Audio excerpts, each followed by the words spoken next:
ये केस महाराष्ट्र के सांगी जिले का है और ये घटना इतनी भी पुरानी नहीं, ये 2025 की है। सांगी जिले में एक छोटा सा गांव है कुपवाड़, जहां पर एक उमेश पाटिल नाम का एक जवान लड़का रहता था, जो कि एक इंडस्ट्रियल कंपनी में एक सुपरवाइजर की पोस्ट पर था। 27 जून 2025 वो रोज की तरह सुबह अपने ऑफिस के लिए जा रहा था और हाल ही में उमेश ने कुछ महीने पहले एक नई बाइक खरीदी थी, जिससे कि वो ऑफिस आता जाता था। लेकिन उस दिन रात को कुछ अजीब घटा।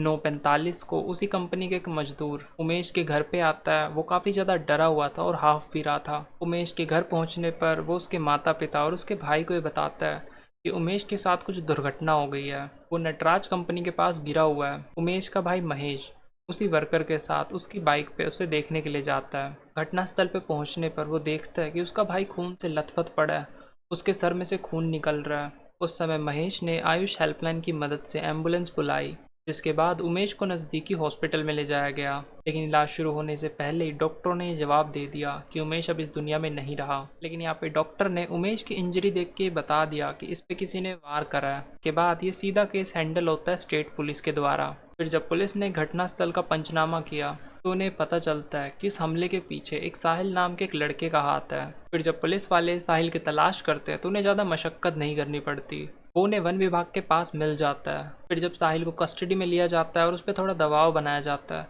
तो वो सच बोल देता है कि वो हमला उसी ने किया था। पूछताछ के दौरान साहिल ने यह भी बताया कि उसने यह हमला अथर्व शिंदे और एक नाबालिग लड़के के साथ किया था, जिसमें कि उसने एक मेटल रोड से उसके सर पे हमला करा था। उसने हमला करने की वजह ये बताई कि उसका और उमेश का एक लड़की को लेकर विवाद था।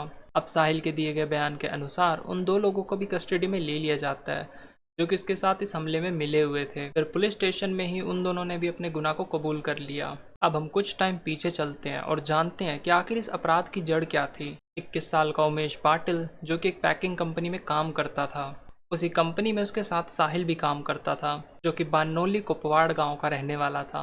अब क्योंकि दोनों ही जवान थे तो उनके अंदर महिलाओं के प्रति आकर्षण था, जिस वजह से अक्सर उनकी नज़रें महिलाओं की तरफ जाती थी। इसी कंपनी में एक महिला काम करती थी, जो कि दिखने में काफ़ी ज़्यादा सुंदर थी और वो लगभग सभी से दोस्ताना मिजाज में बात करती थी। उसका बेझिझक और बिंदास मिजाज ऑफिस में सभी का ध्यान अपनी तरफ खींचता था, जिसकी वजह से ऑफिस में उसके काफ़ी ज़्यादा दोस्त थे। लेकिन उन दोनों ने उसकी दोस्ती का एक अलग ही मतलब निकाल रखा था, जिसकी वजह से उन दोनों के अंदर ही अब एक तरफा प्यार की भावना उमड़ गई थी। अब क्योंकि उन दोनों का एक तरफा प्यार एक ही लड़की को लेकर था, तो उनके बीच विवाद होना एक जाहिर सी बात है। और आगे चल के भी कुछ ऐसा ही हुआ। उन दोनों के बीच आए दिन कुछ न कुछ विवाद होता था और ये विवाद हाथापाई में भी बदल जाता था कई बार। अब जो साहिल है वो असल में बुल्हाना का रहने वाला है, लेकिन फिलहाल वो बांगवली गांव में रह रहा था। बाहर का होने के बावजूद उसने कुपवाड़ के कई गुंडों से मेलजोल बढ़ा लिया था। अब क्योंकि उमेश पाटिल कद काठी में थोड़ा बड़ा था तो वो साहिल पे भारी पड़ता था, तो यही एक कारण था कि साहिल को गुंडों का सहारा लेना पड़ता था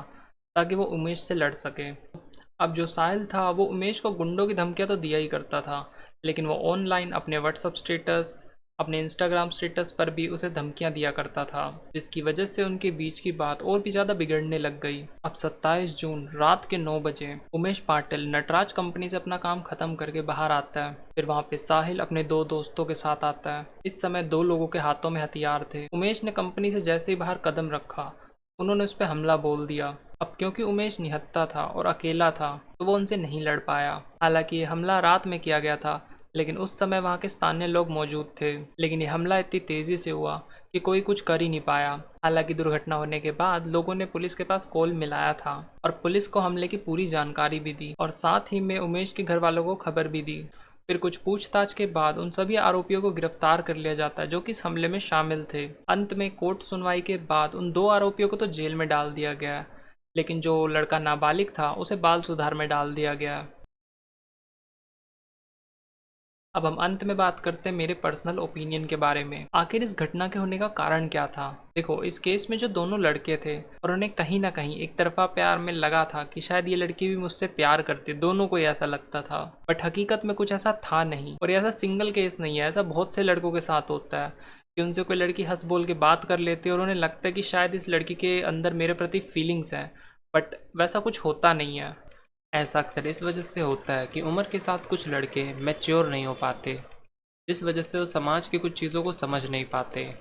जैसा कि इस केस में हमने देखा, अगर उनमें से एक भी लड़का मैच्योर होता और वो उस चीज़ों को ढंग से समझता तो शायद ये केस ही ना होता और ना ही मैं ये वीडियो बना रहा होता।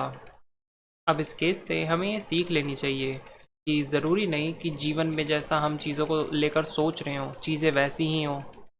अब अंत में आपका भी जो भी अपना पर्सनल ओपिनियन है वो आप कमेंट सेक्शन में लिख सकते हैं। Thank you for watching.